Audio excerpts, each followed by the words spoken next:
Well, if you're looking for work, one thing you may want to consider is going abroad. Our guest today says working abroad can fast-track your career, broaden your capabilities, and, most importantly, increase your pay. Joining us now is Stacie Berdan.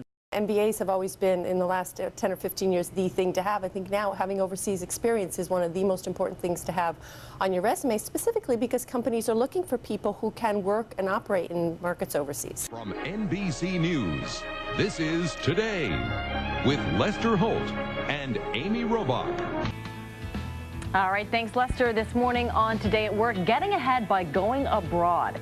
Imagine being able to take your career to that next level while exploring a new and different culture at the same time. Stacie Berdan is the author of Get Ahead by Going Abroad, a woman's guide to fast-track career success. Stacie, good morning. Thank you for having me. This is really interesting. Research shows that 69% of large companies are now sending their employees abroad versus just 21% 2 years ago.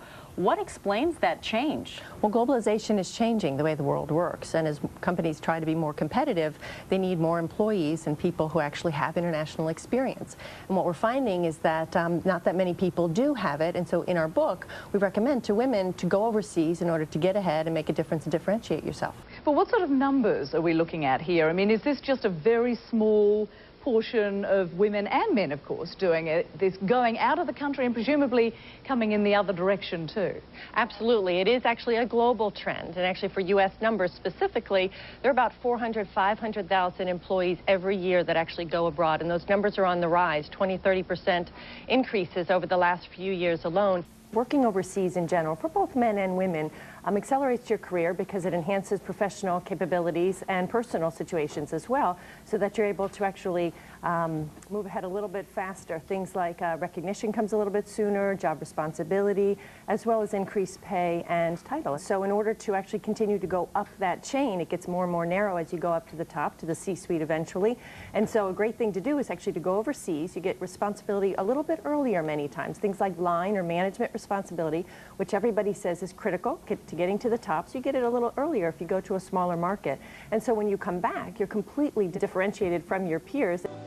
But it's still, the emerging markets are the place to be because slowing growth may be down from, say, 12 or 13% to 8%, but that's still great growth, better growth than in the United States. And the opportunities are more because there's a lot more expansion, and actually because of the dollar, American workers actually can come at a little discounted price. Hello, everyone. I'm Todd Connor. Thank you very much for joining us. And with me now, one of our guests today, Stacie Berdan. She is the co-author of Get Ahead by Going Abroad. Stacie, which countries are people going to, or where should they be going?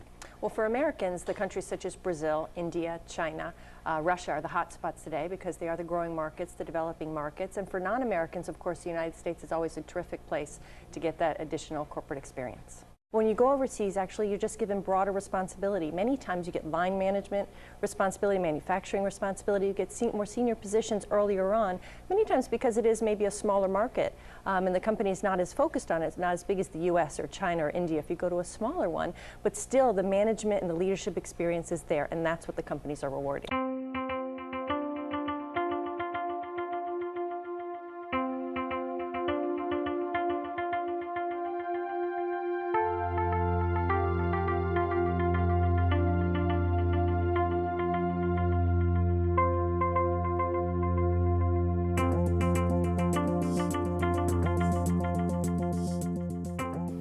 So I'll tell you a little bit about my story.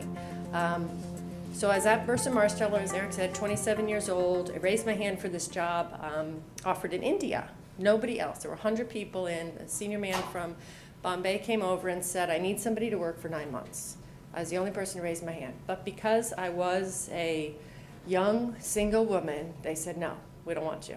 You know, it's not for you. You'll just cause us more trouble.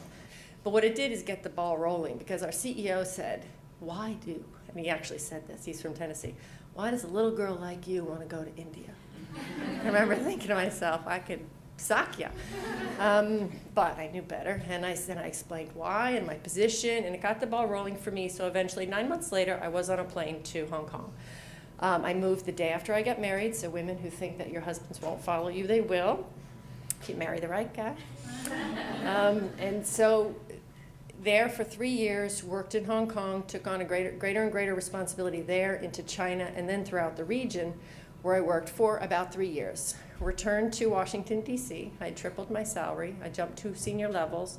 And then a year later, despite having surprise twins, because life happens when you're making plans to do something else, I took 6 months off, and they rewarded me with actually partnership of WPP, which is one of the world's largest marketing and communications firms, 70,000 people strong, and I was the top 0.5%, which was awesome to me. And they attributed all to my invaluable international experience and the accomplishments that I had achieved at a very young age. Go where the jobs are.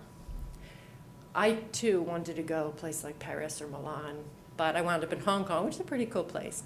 And so always where you want to go is not necessarily where the jobs are, especially with the strength of the euro and the pound right now. It's a little tough to get that London, Paris, or Milan job. So go where the jobs are. So where are those jobs anyway? It does depend on your particular company and industry. But as I said, I was on Bloomberg TV in Hong Kong and talked to people at Merrill Lynch and Goldman Sachs and some of the big banks, and they all continued to say, you know, for the financial industry, Hong Kong, Shanghai are great.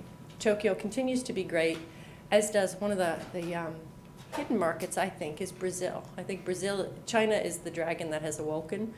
And I think Brazil is the one that is sleeping right now that not a lot of people are paying attention to. However, the stock market is one of the top 8 in the world. And when things shake in Brazil now, the rest of the world feels it. And plan your next move as strategically as you do this move. And that's an important point that a lot of people forget about, is they just want to get to Hong Kong or Paris or Beijing. But in fact, you actually have to think about it as a continuum, because how well we do in the first step, as well as where you move on to the next, matters a great deal to your long-term success. But you can also do things such as live in fabulous places, acquire treasures that you never dreamed of having, expand your worldview as you learn about other cultures, and of course deliver results for your company in a strange environment, working through politics, language, laws, labor laws, regulations, restrictions, many times all at the same time, and you deliver, which is a tremendous sense of accomplishment that you feel. My favorite part of writing the book was interviewing these fascinating, fabulous women. Everyone I asked, would you do it all over again? Yes, absolutely. Without hesitation, they all agreed that it was one of the most wonderful, awesome experiences in our lives, and that we actually had the time of our lives doing it. We want more and more women to do it as well. So thank you for your time, and I'm happy to take questions.